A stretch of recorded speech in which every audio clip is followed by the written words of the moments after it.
നമസ്കാരം. ഇന്ന് പടവുകളിൽ നമ്മോടൊപ്പം ചേരുന്നത് പ്രമുഖനായ ആക്ടിവിസ്റ്റും ദളിത് സാമൂഹ്യ നവോത്ഥാന മണ്ഡലങ്ങളിൽ സജീവ സാന്നിധ്യവുമായ സംസ്ഥാന കരകൗശല വികസന കോർപ്പറേഷൻ്റെ ചെയർമാൻ ശ്രീ പി രാമഭദ്രൻ അവർകളാണ്.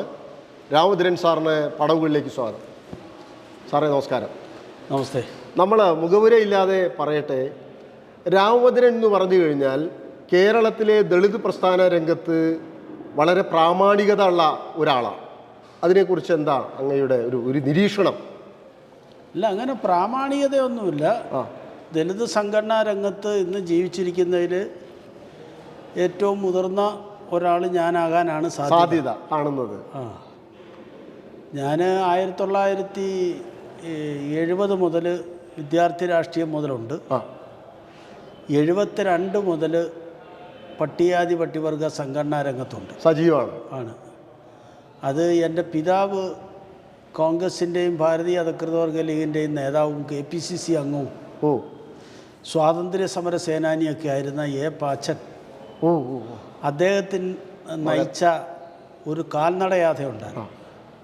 കൊല്ലം ജില്ലയിലെ വടക്കേ അതിർത്തിയായ ഓച്ചറയിൽ നിന്നും സെക്രട്ടേറിയറ്റിലേക്ക് 1972 സമൂഹത്തിലെ ഏറ്റവും പിന്നണിയിൽ കിടക്കുന്ന നായാടി സമുദായത്തിൻ്റെ വിവിധ ആവശ്യങ്ങൾ ഉന്നയിച്ചുകൊണ്ടായിരുന്നു എൻ്റെ പിതാവിൻ്റെ നേതൃത്വത്തിലുള്ള കാൽനടയാത്ര. ഓച്ചിറയിൽ നിന്ന് തുടങ്ങിയതാണ്, ഓച്ചിറയിൽ നിന്ന് സെക്രട്ടേറിയറ്റ് വരെ. ആ ജാഥയിൽ ഞാനും ഒരംഗമായിരുന്നു കുട്ടിക്കാലത്ത്. അപ്പം അന്ന് 5 വയസ്സോ അത്ര? അല്ലല്ല, ഇപ്പോൾ തന്നെ എനിക്ക് 69 വയസ്സ് കഴിഞ്ഞല്ലോ. അത് ഞാൻ അറിയപ്പെടുന്ന KSU പ്രവർത്തകനാണ്, വിദ്യാർത്ഥി നേതാവാണ് സ്കൂളിലാണെങ്കിലും. അപ്പം ആ ജാഥയ്ക്ക് തൊട്ട് മുമ്പേ അന്ന് ഓട്ടോറിക്ഷ ഒന്നുമില്ല, സൈക്കിൾ റിക്ഷയാണ് മുമ്പേ ഉള്ളത്. ആ സൈക്കിൾ റിക്ഷയിൽ ഞാനും അച്ഛൻ്റെ ഏറ്റവും അടുത്ത അനുയായിയും നമ്മുടെ ഏറ്റവും അടുത്ത ജ്യേഷ്ഠ സഹോദരന് തുല്യമായ M. പരമും അദ്ദേഹവും ഞാനുമാണ് മുമ്പേ നടന്ന് പ്രസംഗിക്കുന്നത്. അപ്പോൾ ഈ സൈക്കിൾ റിക്ഷയിൽ ഇങ്ങനെ അനൗൺസ് ചെയ്തു പോവും, എൻ്റെ പിതാവിൻ്റെ പേര് പറഞ്ഞിട്ട് ഇന്നാണ്ട നേതൃത്വത്തിലുള്ള ജാഥ ഇങ്ങനെ വരുമെന്നും പറഞ്ഞു. അപ്പോൾ പ്രധാനപ്പെട്ട ജംഗ്ഷനിലൊക്കെ നിർത്തി ഈ നായാടി സമുദായത്തിൻ്റെയും പട്ടികജാതി പട്ടികവർഗക്കാരുടെയും അവകാശ പോരാട്ടങ്ങളും അവരുടെ ആവശ്യങ്ങളും അതുപോലെ തന്നെ സമകാലിക രാഷ്ട്രീയ വിഷയങ്ങളും ഒക്കെ ഞങ്ങൾ പ്രസംഗിക്കും. അങ്ങനെ പ്രസംഗിച്ച് അപ്പോൾ പ്രവർത്തകർ ഈ പാട്ടയായിട്ട് നടന്ന് കടകളിൽ നിന്നും വഴിയെ പോകുന്നവരുടെ നിന്നൊക്കെ സംഭാവന വാങ്ങിച്ച് അങ്ങനെ 6 ദിവസം കൊണ്ടാണ് തിരുവനന്തപുരത്ത് ഈ യാത്ര എത്തുന്നത്. അന്നത്തെ ജില്ലാ കോൺഗ്രസ് കമ്മിറ്റി ഓഫീസ് പ്രവർത്തിക്കുന്നത് പട്ടത്തായിരുന്നു. അപ്പോൾ പട്ടത്ത് DCC ഓഫീസിൽ താമസിച്ചു. യാഥ വൈകിട്ട് എന്ന് അവിടെ ക്യാമ്പ് ചെയ്യുന്നു. അടുത്ത ദിവസം ബഹുമാനപ്പെട്ട മുഖ്യമന്ത്രി ശ്രീ C. അച്യുതമേനോനെയും ആഭ്യന്തരമന്ത്രി ശ്രീ K. കരുണാകരനെയും കണ്ട് നിവേദനം സമർപ്പിക്കുന്നു. ആ നിവേദനത്തിൻ്റെ ഒരു ഭാഗം നായാടി സമുദായത്തെ പട്ടികവർഗമാക്കണമെന്നായിരുന്നു, അവർ പട്ടികജാതിയാണ്.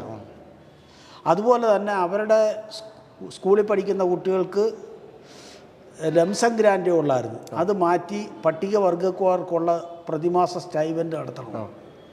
പ്രതിമാസ സ്റ്റൈപ്പൻഡിനുള്ള ഉത്തരവ് ആ ആഴ്ചയിൽ തന്നെ ഗവൺമെൻറ് പുറപ്പെടുവിച്ച് ഇറക്കി. കരുണാകരൻ സാർ ആഭ്യന്തരമന്ത്രിയാണ്, മുഖ്യമന്ത്രി എന്നാലും വെള്ളയിച്ചര സാർ അന്നത്തെ ഹരിജനക്ഷേമ അന്ന് ഹരിജനക്ഷേമ വകുപ്പ് എന്നാണ് പറയുന്നത്.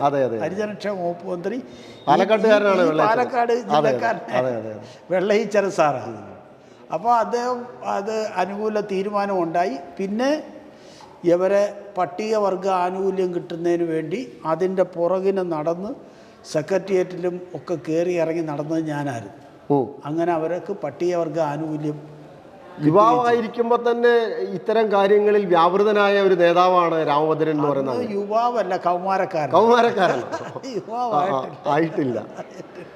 ഞാൻ നോക്കൂ, അതെ.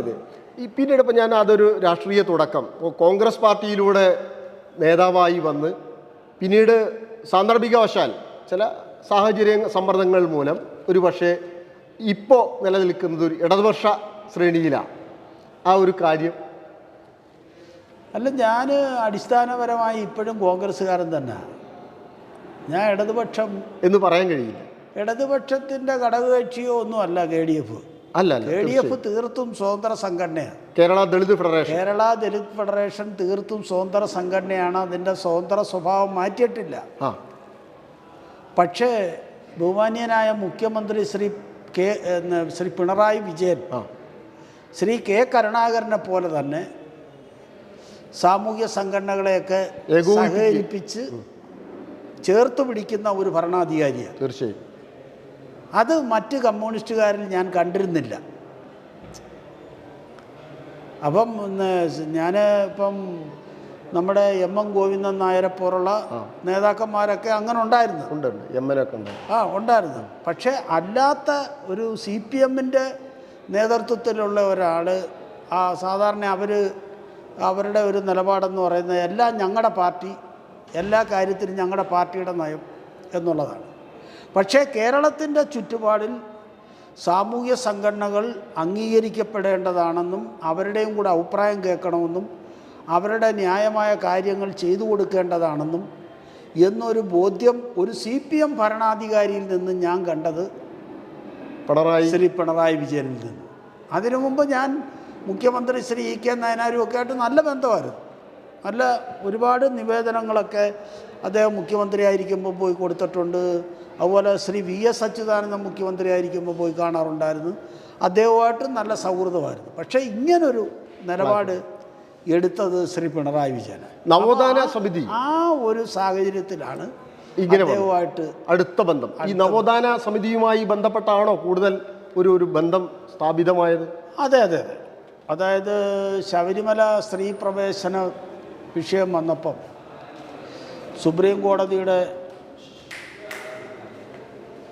വിധി വന്നപ്പോൾ ആ കാര്യത്തിൽ ഒരു വലിയ തർക്കം കൂടെ ഉണ്ടായല്ലോ. അപ്പോൾ ആ ഒരു തർക്കം ഒരു കലാപത്തിലേക്ക് മാറുന്ന ഒരു സ്ഥിതി വന്നു. അതിനെ ഒരു ആദ്യം വിധിയെ എല്ലാ രാഷ്ട്രീയ പ്രസ്ഥാനങ്ങളും BJP, സംഘപരിവാർ, കോൺഗ്രസ് എല്ലാവരും പിന്തുണച്ച്, എല്ലാവരും സ്വാഗതം ചെയ്തു. പിന്നീട് ഒരു വിഭാഗം ആളുകൾ ആ വിധിയെ ചോദ്യം ചെയ്തിറങ്ങിയപ്പോൾ ഇതിൻ്റെ പേരിൽ ഒരു ഹിന്ദു മൂവ്മെൻറ്റ് സംഘടിപ്പിച്ച് വോട്ട് ബാങ്ക് ആക്കാമെന്ന് വിചാരിച്ച് കോൺഗ്രസും BJP ഒക്കെ രംഗത്ത് വന്നു. അപ്പോൾ ഇതൊരു രാഷ്ട്രീയപരമായ ഒരു പ്രശ്നമാക്കി ഉയർത്തി രാജ്യത്ത് വർഗീയ ധ്രുവീകരണം ഉണ്ടാക്കാൻ ശ്രമിച്ചപ്പോൾ അത് ശരിയല്ലെന്ന് എനിക്ക് തോന്നി. ഞാൻ അന്ന് KPCC എക്സിക്യൂട്ടീവ് മെമ്പറാണ്. ഞാനപ്പോൾ മുഖ്യമന്ത്രിയുടെ നിലപാടിന് അനുകൂലമായ ഒരു നിലപാട് സ്വീകരിച്ചു. അപ്പോൾ ആ നിലപാട് സ്വീകരിച്ചിങ്ങനെ നിൽക്കുമ്പോഴാണ് നവോത്ഥാന മൂല്യ സംരക്ഷണ സമിതിക്ക് രൂപം നൽകുന്നത്. ആ രൂപീകരിച്ച സംഘടനയുടെ ആദ്യത്തെ എക്സിക്യൂട്ടീവ് അംഗങ്ങളിൽ ഒരാളായി ഞാനും വന്നു. പിന്നീട് ഞാൻ അതിൻ്റെ ഓർഗനൈസിംഗ് സെക്രട്ടറിയായി. ഇപ്പോൾ ഞാൻ അതിൻ്റെ ജനറൽ സെക്രട്ടറി.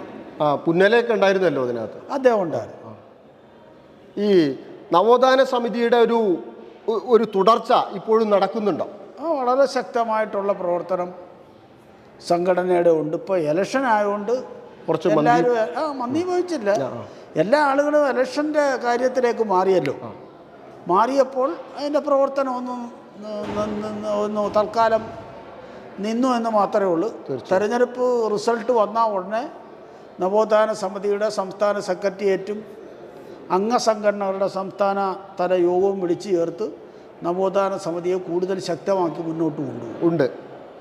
ഈ ദളിത് മേഖലയിൽ ഇപ്പോൾ നോക്കൂ, ആദിവാസികൾ ജനിച്ച മണ്ണിൽ മരിച്ചു വീണാൽ കുഴിച്ചു മൂടാൻ 6 അടി മണ്ണില്ലാത്ത ജനതയായി പരിണമിച്ചിട്ടുണ്ട്. അതിനെക്കുറിച്ച് അവർക്ക് മണ്ണ് നൽകാനുള്ള പ്രവർത്തനങ്ങളിൽ അങ്ങയുടെ ഒരു സജീവ പ്രവർത്തനം വിലയിരുത്തൽ എങ്ങനെ കാണുന്നു? അല്ല, അതൊരു പൊതുനയമെന്ന നിലയിൽ ശ്രീമതി കുമാരി C.K. ജാനുവിൻ്റെയും അതുപോലെ ശ്രീ M. ഗീതാനന്ദൻ്റെയൊക്കെ നേതൃത്വത്തിൽ നടന്ന സമരപരമായി ശ്രീ A.K. ആൻ്റണി മുഖ്യമന്ത്രിയായിരിക്കുമ്പോൾ നടന്ന ഒത്തുതീർപ്പിൻ്റെ ഫലമായി മുത്തങ്ങ വെടിവെപ്പിനെ തുടർന്ന് അല്ല അതിനു മുമ്പാണ് ഒത്തുതീർപ്പുണ്ടാകുന്നത്. ആ ഒത്തുതീർപ്പ് നടപ്പിലാക്കാതിരുന്നപ്പോഴാണ് പാക്കേജ് ഉണ്ടാകുന്നത്, മുത്തങ്ങ സമരം ഉണ്ടായത്. അപ്പം ആദിവാസി മേഖലയിൽ അവർക്ക് ഭൂമി ലഭ്യതയുടെ അടിസ്ഥാനത്തിൽ 5 ഏക്കർ മുതൽ 1 ഏക്കർ വരെ ഭൂമി നൽകാം ധാരണയായി. ആയിരക്കണക്കിന് ആളുകൾക്ക് അങ്ങനെ ഭൂമി നൽകിയിട്ടുണ്ട്. എന്നാലും ഇപ്പോഴും ഭൂമി ലഭിക്കാത്ത ധാരാളം ആദിവാസികളുണ്ട്. അതുപോലെ തന്നെ താങ്കൾ ഈ പറഞ്ഞ മൃതശരീരം അടക്കാൻ ശേഷിയില്ലാത്ത ആദിവാസികൾ മാത്രമല്ല, പട്ടികജാതിക്കാരുണ്ട്, മറ്റ് ദരിദ്ര ജനവിഭാഗങ്ങളുണ്ട്. അപ്പോൾ ഭൂമിയുടെ വിഷയം നമ്മളൊരു ജാതി വിഷയമായിട്ട് കാണണ്ട. ഭൂമി ഇല്ലാത്തവർ ഏറ്റവും കൂടുതൽ പട്ടികജാതി പട്ടികവർഗക്കാരാണ്. അതേസമയത്ത് ഭൂരഹിതരായിട്ടുള്ള ധാരാളം ആളുകൾ വേറെ ഉണ്ട്. ഏറ്റവും കൂടുതൽ ഭൂരഹിതരുള്ള മത്സ്യത്തൊഴിലാളികളുടെ ഉണ്ട്.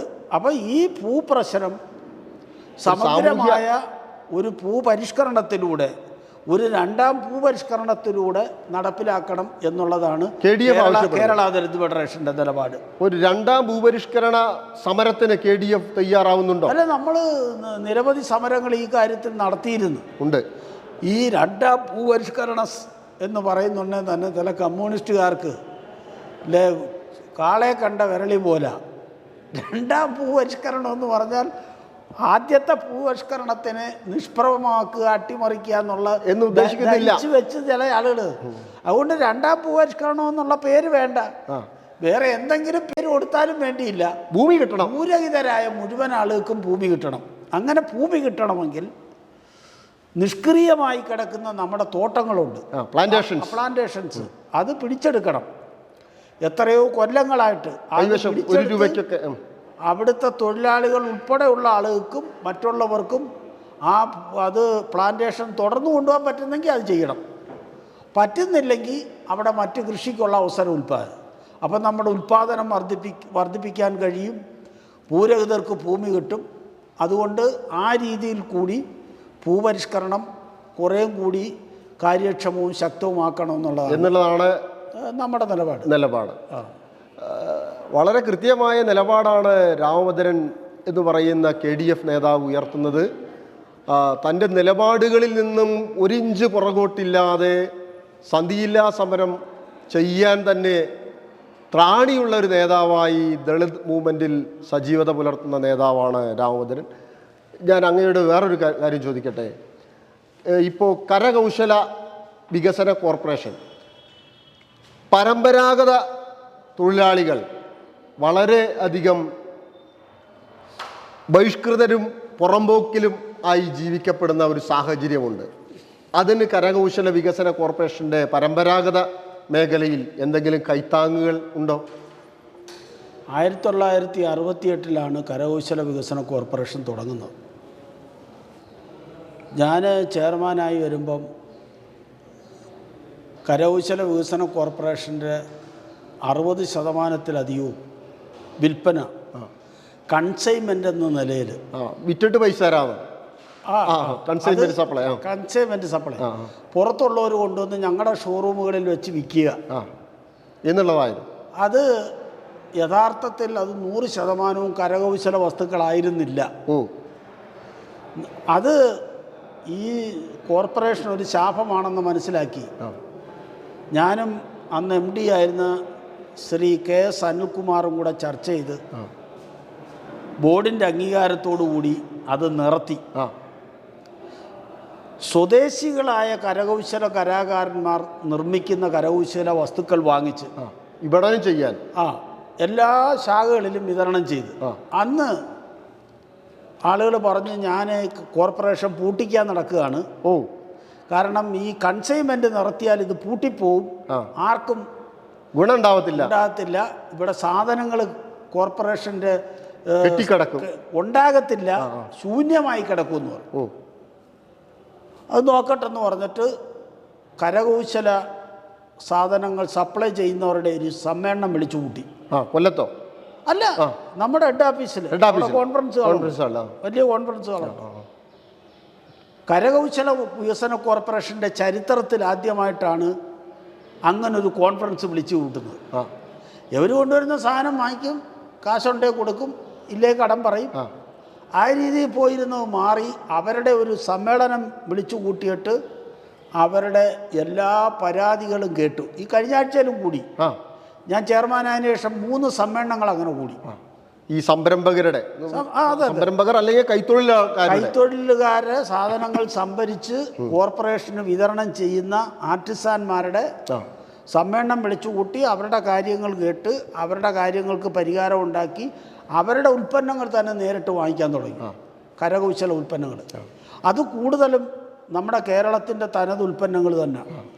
അല്ലാത്ത ചില ഉൽപ്പന്നങ്ങൾ മാത്രമേ ഉള്ളൂ, കേരളത്തിൽ കിട്ടാത്തത് മാത്രമേ ഉള്ളൂ നമ്മൾ പുറത്തുനിന്ന് വാങ്ങിക്കാറുള്ളത്. അവർക്ക് കൈത്താങ്ങാവുന്ന എന്തെങ്കിലും പദ്ധതികൾ ആവിഷ്കരിച്ചിട്ടുണ്ടോ? തീർച്ചയായിട്ടും. ഇപ്പം എല്ലാ സ്ഥലങ്ങളിലും നമ്മൾ യൂണിറ്റ് തുടങ്ങാൻ പോവുക. എല്ലാ ജില്ലകളിലും എല്ലാ ജില്ലകളിലും ഇപ്പം മലപ്പുറം, വയനാട്, പാലക്കാട്, ആലപ്പുഴ 4 ജില്ലകളിലേ ഉള്ളൂ ഞങ്ങൾക്ക് യൂണിറ്റ് ഇല്ലാത്തത്. എല്ലാവരും പല ആളുകളും ധരിച്ചു വെച്ചേക്കുന്ന കരകൗശല വികസന കോർപ്പറേഷൻ എന്ന് പറയുന്നത് കേരളത്തിൽ മാത്രമുള്ള ഒരു സ്ഥാപനമൊന്നും അല്ല. നാഷണൽ കോർപ്പറേഷൻ ഉണ്ട്. അല്ലല്ല, കേരള കരകൗശല വികസന കോർപ്പറേഷന് കോയമ്പത്തൂർ യൂണിറ്റ് ഉണ്ട്, ഊട്ടിയിൽ യൂണിറ്റ് ഉണ്ട്, ചെന്നൈയിലുണ്ട്, ബാംഗ്ലൂരിലുണ്ട്, ഗുജറാത്തിലുണ്ട്, മുംബൈയിലുണ്ട്, ന്യൂഡൽഹിയിലുണ്ട്. രാജ്യത്തിൻ്റെ പല ഭാഗങ്ങളിലും രാജ്യത്തിൻ്റെ പല ഭാഗങ്ങളിലും ഞങ്ങളുടെ കോർപ്പറേഷൻ്റെ വിൽപ്പനശാലകൾ പ്രവർത്തിക്കുന്നുണ്ട്. അതുകൂടാതെ ഇനി വിൽപ്പനശാലകൾ ഇല്ലാത്ത ജില്ലകളിലും ഉടനെ തുടങ്ങാൻ പോകും. പാലക്കാട് ഉടനെ തുടങ്ങാൻ പോവുക ഉണ്ട്. അടുത്ത് തന്നെ തുടങ്ങും. കരകൗശല വികസന കോർപ്പറേഷൻ്റെ വിപണന കേന്ദ്രം, വിൽപ്പനശാല വലിയ താമസമില്ലാതെ തന്നെ പാലക്കാട്ട് ആരും. അവിടെ ഈ കരകൗശല പരമ്പരാഗതമായി നിർമ്മിക്കുന്ന വസ്തുവകകളെല്ലാം സാധന സാമഗ്രികൾ എടുക്കുകയും ചെയ്യും. അവർക്ക് അപ്പം തന്നെ പൈസ അല്ല, അങ്ങനെ പറ്റത്തില്ല. അതിന്റെ ആ രീതി എങ്ങനെയാ എടുക്കുക എന്ന് പറഞ്ഞാൽ, നിങ്ങൾ സ്വകാര്യ കരകൗശല മേഖലകൾ ധാരാളം ഉണ്ട്. അവിടെയൊക്കെ ഒന്ന് ചെന്ന് നോക്കണം. ഞങ്ങളുടെ ഷോറൂമുകളിലും വരണം, വിൽപ്പനശാലകളിലും വരണം. അപ്പോൾ നിങ്ങൾക്ക് മനസ്സിലാകും ഏറ്റവും ക്വാളിറ്റിയുള്ള ഉൽപ്പന്നങ്ങൾ ഞങ്ങളുടെയാണെന്നപ്പോൾ നിങ്ങൾക്ക് മനസ്സിലാവും. അതുകൊണ്ട് ഞങ്ങൾ എല്ലാവരുടെയും അങ്ങനെ വാരിക്കൂട്ടി വാങ്ങിക്കത്തില്ല. ഏറ്റവും ക്വാളിറ്റിയുള്ള ഉൽപ്പന്നം ആരുടെയാണെന്നെങ്കിലും ഞങ്ങൾ വാങ്ങിക്കും. പിന്നെ അതുകൂടാതെ സമൂഹത്തിലെ ഏറ്റവും പാവപ്പെട്ട ആളുകളെ ഉയർത്തിക്കൊണ്ട് വരാൻ വേണ്ടി ഒരു തഴപ്പ നിർമ്മാണ യൂണിറ്റ് ഞങ്ങൾ ആരംഭിക്കാൻ പോവുക. കരകൗശല വികസന കോർപ്പറേഷൻ്റെ അതിൻ്റെ ഉദ്ഘാടനം കഴിഞ്ഞ്. എവിടെ വെച്ചായിരുന്നു അത്? കേരളത്തിൽ തഴവ, ആലപ്പുഴ, കൊല്ലം, കരുനാഗപ്പള്ളി. തഴവ എന്ന് പേരുള്ള, തഴവ എന്ന് പറയുന്നത് ഈ തഴപ്പായിൽ നിന്നും ഉണ്ടായതാണ്. അവിടെ ഇപ്പോൾ പ്രവർത്തനം ആരംഭിച്ചു കഴിഞ്ഞ്.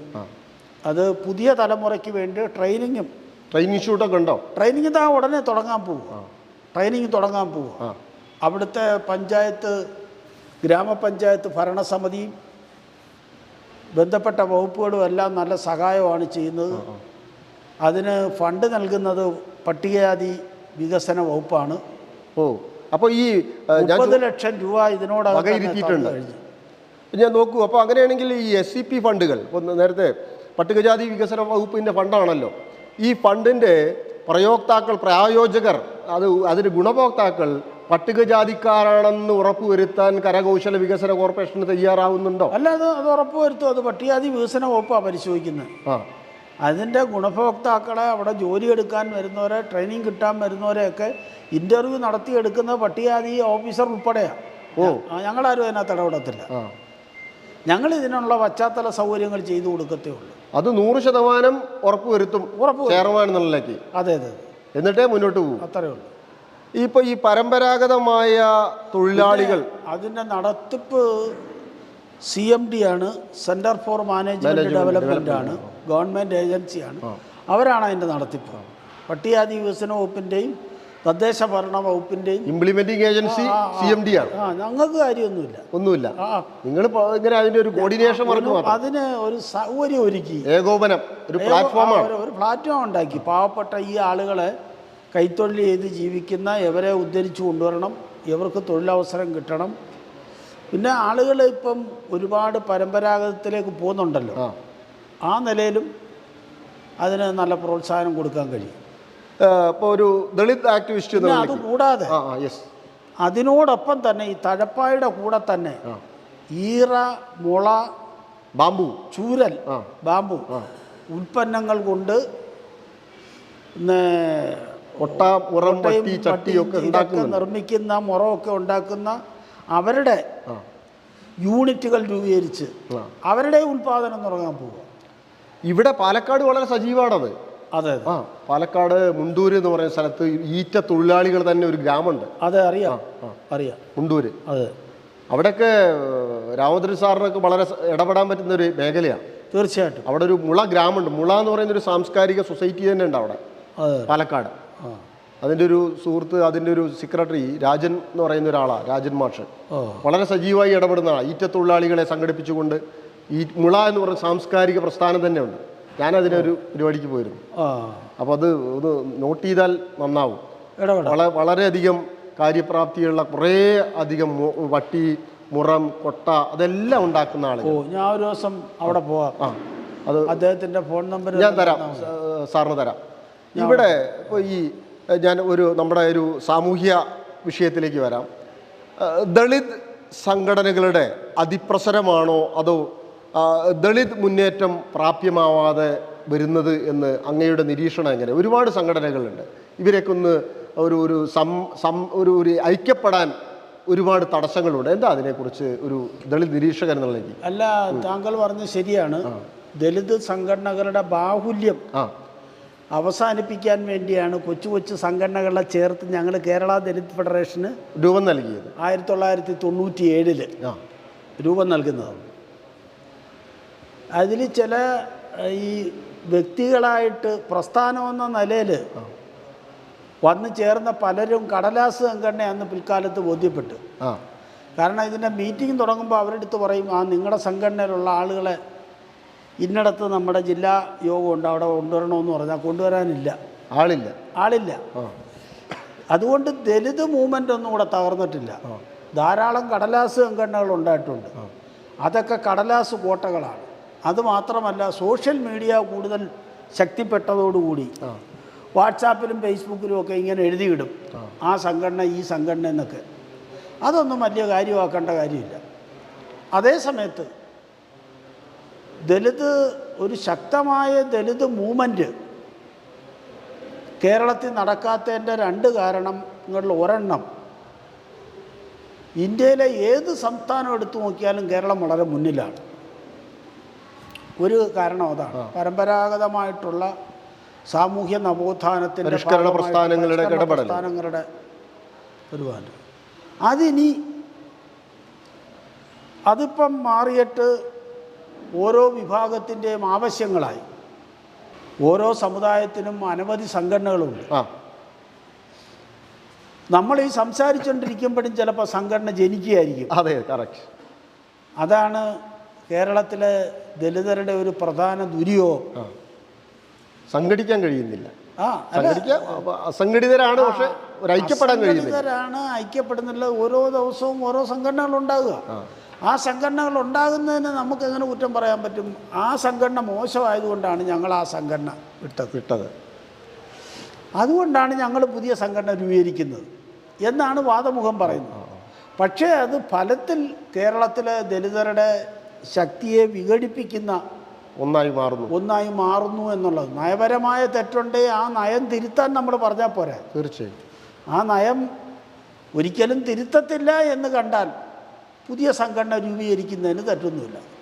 പക്ഷേ ഇത് അങ്ങ് എല്ലാവർക്കും അങ്ങ് നേതാവാണ്, എല്ലാവർക്കും അങ്ങ് ഭാരവാഹിയാണ്, എല്ലാവർക്കും അതിൻ്റെ പ്രസിഡൻറ്റ്, ഇതിൻ്റെ ജനറൽ സെക്രട്ടറി എന്നൊക്കെ പറഞ്ഞ് ഫേസ്ബുക്കിലും വാട്സാപ്പിലും ഒക്കെ എഴുതിയിടണം. അപ്പോൾ അതൊന്നും നമ്മൾ വിചാരിച്ചാൽ തടയാൻ പറ്റുന്നതല്ല. പിന്നെ എന്താ ചെയ്യാൻ പറ്റുന്നത്? ഉള്ള സംഘടനകൾ തമ്മിൽ കോർഡിനേറ്റ് ചെയ്ത് ഒരൈക്യനിര കെട്ടിപ്പടുത്ത് രൂപീകരിക്കുക എന്നുള്ളതാണ്. അതിപ്പം ഞാൻ രക്ഷാധികാരിയായിട്ട് കേരളത്തിലെ സാമൂഹ്യ സംഘടനകളുടെ ഈ സമുദായ സംഘടനകൾ ഉൾപ്പെടെ ജാതി KPMS ഉണ്ടോ? KPMS എന്ന പേരിൽ ഇപ്പോൾ നിരവധി സംഘടനകളുണ്ട്. വിരോധിൻ്റെ ഉണ്ട്, പുന്നലയുടെ ഉണ്ട്, അങ്ങനെ നിരവധി സംഘടനകളുണ്ട്. സിദ്ധനർ സർവീസ് സൊസൈറ്റി ഉണ്ട്. സിദ്ധനർ സർവീസ് സൊസൈറ്റി ഞങ്ങളുടെ ഉണ്ട്, അതിനകത്തുണ്ട് അല്ലേ? ഉണ്ട്. അതിൽ പ്രബല സംഘടന ഞങ്ങളുടെ കൂടെ തന്നെ ഉണ്ട്. ആറ്റിങ്ങൽ അഞ്ചലല്ലേ ഹെഡ്ക്വാർട്ടർ? അത് രവികുമാറാണ് അതിൻ്റെ ജനറൽ സെക്രട്ടറി. ഇന്ന് സുധാമണി എന്ന് പറയുന്ന ഒരു വനിതയാണ് അതിൻ്റെ പ്രസിഡന്റ്. സിദ്ധൻ സർവീസ് സൊസൈറ്റി ഉണ്ട്, സാമൂഹ്യ മഹാസഭയുണ്ട്, അതുപോലെ വേടർ സമാജമുണ്ട്. അങ്ങനെ പല സംഘടനകളും ചേർന്ന് ഒരു മുന്നണി ഞങ്ങൾ രൂപീകരിച്ചിട്ടുണ്ട്. ഞാൻ അതിൻ്റെ ഒരു രക്ഷാധികാരിയാണ്. അത് വളരെ ശക്തമായിട്ട് പ്രവർത്തനങ്ങൾ മുമ്പോട്ട് പോകുന്നുണ്ട്. അടുത്ത ആഴ്ച വീണ്ടും അതിൻ്റെ കമ്മിറ്റി നിരന്തരമായി കൂടി ഗവൺമെൻറ്റിൻ്റെ മുമ്പിൽ പല വിഷയങ്ങളും ഞങ്ങൾ അവതരിപ്പിക്കുന്നുണ്ട്. എന്ന് മാത്രമല്ല, ജാതി സെൻസസ് നടത്തണമെന്ന് ആദ്യമായിട്ട് കേരളത്തിൽ ആവശ്യപ്പെട്ടുകൊണ്ട് സെക്രട്ടേറിയറ്റിൻ്റെ മുമ്പിൽ ആദ്യം പ്രക്ഷോഭം നടത്തിയതും ഈ ദളിത് ആദിവാസി മഹാസഖ്യം ഞാനായിരുന്നു ഉദ്ഘാടനം ചെയ്തത്. ജാതി സെൻസസ് ഒരു പ്രധാനപ്പെട്ട ഘടകമാണ്. അപ്പം അത് വളരെ ശക്തമായിട്ട് പ്രവർത്തിക്കുന്ന ഒരു കൂട്ടായ്മയാണ്. എന്നാലും പുറത്ത് നിരവധി കൂട്ടായ്മകൾ വേറെ ഉണ്ട്, ഒറ്റപ്പെട്ട് നിൽക്കുന്ന സംഘടനകളുണ്ട്. അവരുമായിട്ടൊക്കെ സംസാരിച്ച് അവരെയും കൂടെ കൂട്ടി യോജിപ്പിച്ച് മുമ്പോട്ട് കൊണ്ടുപോകാനാണ് തീരുമാനിക്കുന്നത്. ഇപ്പോൾ പുതിയ കാലത്ത് എന്ന് പറഞ്ഞു കഴിഞ്ഞാൽ വളരെയധികം ജാതിപരമായ വിവേചനങ്ങൾ, ഇപ്പോൾ നമ്മളൊരു ഇന്ത്യ പ്ലാറ്റ്ഫോമാണല്ലോ നമ്മൾ കാണുന്നത്. അപ്പോൾ മനുസ്മൃതിയിലേക്ക് തിരികെ പോകുന്ന ഒരു കാലമായി കാണാൻ പറ്റുമോ? കാണുന്നുണ്ടോ? അങ്ങ് മനുസ്മൃതിയിലേക്ക് തിരിച്ചു കൊണ്ടുപോകാൻ പലരും ശ്രമിക്കുന്നുണ്ട്. അതൊന്നും ഇവിടെ വിജയിക്കാൻ പോകുന്നില്ല. അതെ. കാരണം പട്ടികജാതിക്കാർ ഇന്നത്തെ പോലെ വിദ്യാഭ്യാസം നേടാതെ സംഘടിതരല്ലാതെ നിന്ന ഒരു കാലഘട്ടത്തിലാണ് അവരെ അടിമകൾ പോലും ആക്കിയത്. അതെ. ഇനി അത് നടക്കത്തില്ല. ഇപ്പോഴും ഇന്ത്യയുടെ പല ഭാഗത്തും ചെരുപ്പിട്ടുണ്ട് നടക്കുന്നതിന്, മീശ വെച്ചതിന്, അന്യ സമുദായത്തിൽപ്പെട്ട പെണ്ണിനെ പ്രേമിച്ചതിന് ഒക്കെ മർദ്ദനങ്ങളും അക്രമങ്ങളും ഒക്കെ നടക്കുന്നുണ്ട്. ആ വ്യക്തിയെ മാത്രമല്ല, അവർ താമസിക്കുന്ന ആ പ്രദേശം തന്നെ ചുട്ടരിക്കുന്ന സംഭവങ്ങൾ ഒറ്റപ്പെട്ടുണ്ട്. പക്ഷേ അതിനൊക്കെ എതിരായിട്ട് ശക്തമായി പ്രതികരിക്കുന്ന ദലിത് പ്രസ്ഥാനങ്ങൾ ഇന്നുണ്ട്. ആ ദലിത് പ്രസ്ഥാനങ്ങളെ കൈവിട്ടുകൊണ്ട് ഇവിടുത്തെ ഒരു രാഷ്ട്രീയ പാർട്ടിക്കും മുന്നോട്ടേക്ക് പോകാൻ കഴിയും, ഒരു ഭരണകൂടത്തിനും മുമ്പോട്ട് പോകാൻ കഴിയത്തില്ല. അവർ തെറിക്കും, അതിന് യാതൊരു സംശയവും വേണ്ട. ഡോക്ടർ BR അംബേദ്കറാണ് ഇതിനൊക്കെ അടിസ്ഥാനമായി നിൽക്കുന്നത് ഭരണഘടന. അതെ, അതിനെക്കുറിച്ച് അങ്ങയുടെ നിരീക്ഷണം? ഇല്ല, ഭരണഘടനയ്ക്ക് നേതൃത്വം കൊടുത്ത ആളെന്ന നിലയിൽ ഡോക്ടർ BR അംബേദ്കറുടെ സേവനം എന്നും വിലമതിക്കപ്പെടുന്നതാണ്. അതിനോടൊപ്പം തന്നെ അദ്ദേഹത്തിൻ്റെ കൂടെ ഭരണഘടനാ നിർമ്മാണ സമിതിയിൽ ഉണ്ടായിരുന്നവരും അദ്ദേഹത്തെ അനുകൂലിക്കുന്നവരുണ്ട്, എതിർക്കുന്നവരുണ്ട്. ഭരണഘടനയെല്ലാം വോട്ടിനിട്ട് പാസ്സാക്കിയല്ലേ എടുത്തത്? തീർച്ചയായും. അപ്പം ആ വോട്ടിനിട്ട് പാസ്സാക്കണമെങ്കിൽ അന്ന് ഭരണഘടനാ നിർമ്മാണ സമിതിയിലുള്ളവരെല്ലാം പിന്തിരിപ്പന്മാരാണെന്ന് പറ്റത്തില്ലല്ലോ. ഒരിക്കലും കഴിയില്ല. നമ്മുടെ ജനങ്ങളുടെ ആവശ്യാനുസരണം നിരവധി തവണ, 100-ലധികം തവണ നമ്മുടെ ഭരണഘടന ഭേദഗതി ചെയ്തിട്ടുണ്ട്. തീർച്ചയായും. അന്ന് ഭരണഘടനയിൽ വരാത്ത വിഷയങ്ങൾ, രാജ്യത്തിൻ്റെ പരിഷ്കാരത്തിനനുസരിച്ച് വന്നിട്ടുള്ള പുതിയ ആവശ്യങ്ങൾ ഒക്കെ നിയമപരമായ പരിരക്ഷ നൽകേണ്ടതായി വന്നപ്പോൾ കോടതിയുടെ നിർദ്ദേശപ്രകാരവും ജനങ്ങളുടെ ആവശ്യപ്രകാരവും ഭരണഘടനാ ഭേദഗതികൾ വന്നിട്ടുണ്ട്. പക്ഷേ ഭരണഘടനയുടെ അലകും പിടിയും മാറ്റാൻ ആര് വിചാരിച്ചാലും നടക്കത്തില്ല. ഇപ്പം തന്നെ എന്താ ഈ തെരഞ്ഞെടുപ്പിൽ, പാർലമെൻറ്റ് തെരഞ്ഞെടുപ്പിൽ ഭരണഘടനാ ഭേദഗതി എന്നുള്ള കേളികൊട്ട് തുടങ്ങിക്കൊണ്ട് പാർലമെൻറ്റ് തെരഞ്ഞെടുപ്പ് രംഗത്തേക്ക് വന്നത് 1-2 ഘട്ടം തെരഞ്ഞെടുപ്പ് കഴിഞ്ഞപ്പോൾ പ്രധാനമന്ത്രി പറഞ്ഞില്ലയോ, ഒരു കാരണവശാലും ഭരണഘടന മാറ്റുന്നില്ലെന്ന്. ആ മാറ്റുന്നില്ലെന്ന് പറഞ്ഞത് ഈ രാജ്യത്തെ ദലിത് ശക്തിയാണ്. അതുമാത്രമല്ല, ജീവിച്ചിരിക്കാത്ത, അന്തരിച്ച അംബേദ്കറുടെ ശക്തി ജീവിച്ചിരിക്കുന്ന അംബേദ്കറേക്കായി 1 കോടിയിൽ പരം ശക്തിയുണ്ട്. തീർച്ചയായും. അപ്പോൾ ആ ശക്തിയെല്ലാം കൂടെ ഭാരതത്തിൽ ഇങ്ങനെ നിൽക്കുകയാണ്. അതുകൊണ്ട് ഇവിടെ മനുസ്മൃതി ഒന്നും അടിച്ചേൽപ്പിക്കാൻ കഴിയില്ല. രഹസ്യമായിട്ടൂടെ ആർക്കും മനസ്സിലാകാതെ തന്ത്രപരമായിട്ട് കടത്തിക്കൊണ്ട് പോകുന്ന ഒരു സമീപനമുണ്ട്. അതിപ്പോഴും ഉണ്ട്, പ്രകടമായിട്ട് പറ്റത്തില്ല. ഇപ്പോൾ ജാതീയമായ വിവേചനം ഇപ്പോഴും ഉണ്ട്, അത് പ്രകടിപ്പിക്കത്തില്ല. പ്രകടിപ്പിച്ചാൽ വിവരം അറിയുമെന്നുള്ളതുകൊണ്ട് പ്രകടിപ്പിക്കത്തില്ല. തീർച്ചയായും. അതുകൊണ്ട് അതുമാത്രമല്ല, പണ്ടാന്ന് വരെ ഇതിനെല്ലാം കായബലം കൊണ്ട് തിരിച്ച് നേരിടണമായിരുന്നു. ഇപ്പം അതിൻ്റെ കാര്യമില്ല. വേണ്ട വേണ്ട. നിയമപരമായ എല്ലാ പരിരക്ഷയും ഉണ്ട്. ആ നിയമം വേണ്ട വിധത്തിൽ ഉപയോഗപ്പെടുത്തണമെന്ന് മാത്രമേ ഉള്ളൂ. തീർച്ചയായും. വളരെയധികം കാലികമായ വിഷയങ്ങളെക്കുറിച്ചാണ് ശ്രീ പി രാമഭദ്രൻ എന്ന് പറയുന്ന ദളിത് നേതാവ്, മാത്രമല്ല സാമൂഹ്യ നവോത്ഥാന മണ്ഡലങ്ങളിൽ ശോഭിച്ചു നിൽക്കുന്ന വ്യക്തി, മാത്രമല്ല കരകൗശല വികസന കോർപ്പറേഷൻ്റെ ചെയർമാൻ കൂടിയാണ്. അവരുടെ വാക്കുകളാണ് നമ്മൾ ഇതുവരെ കേട്ടുകൊണ്ടിരിക്കുന്നത്. അങ്ങയുടെ കുടുംബം?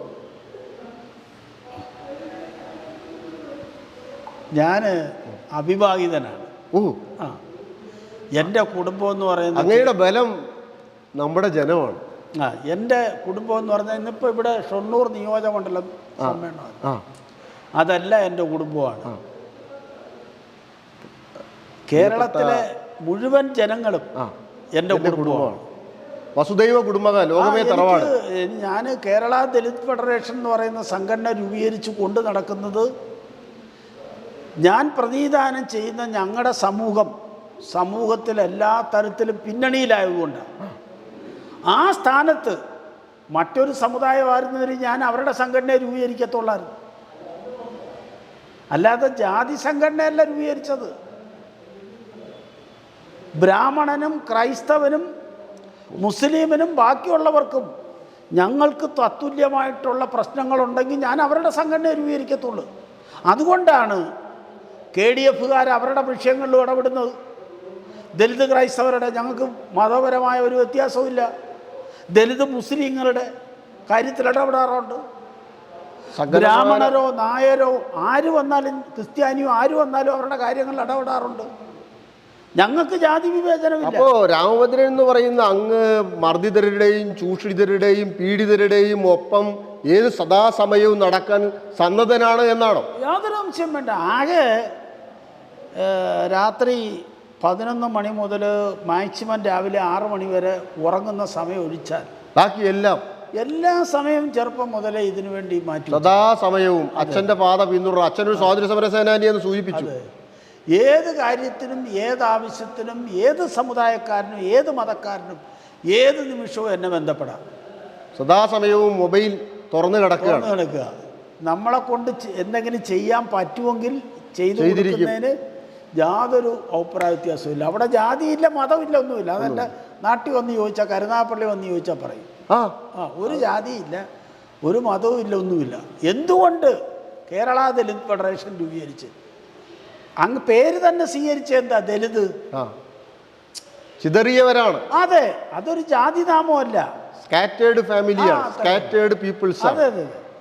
ആ മുഴുവൻ ജനങ്ങളെ അങ്ങനെ നമ്മുടെ മുമ്പിൽ ഒരാവശ്യമായിട്ട് വന്നാൽ അവരുടെ ജാതിയൊന്നും നമ്മൾ തിരക്കത്തില്ല. അപ്പം ഞാൻ ചോദിക്കട്ടെ, ഈ ചിതറിയവരെയെല്ലാം ഒരു കൂട്ടുന്ന ഒരു കർമ്മയോഗിയായി രാമഭദ്രൻ മാറുമെന്ന് അങ്ങേക്ക് തോന്നുന്നുണ്ടോ?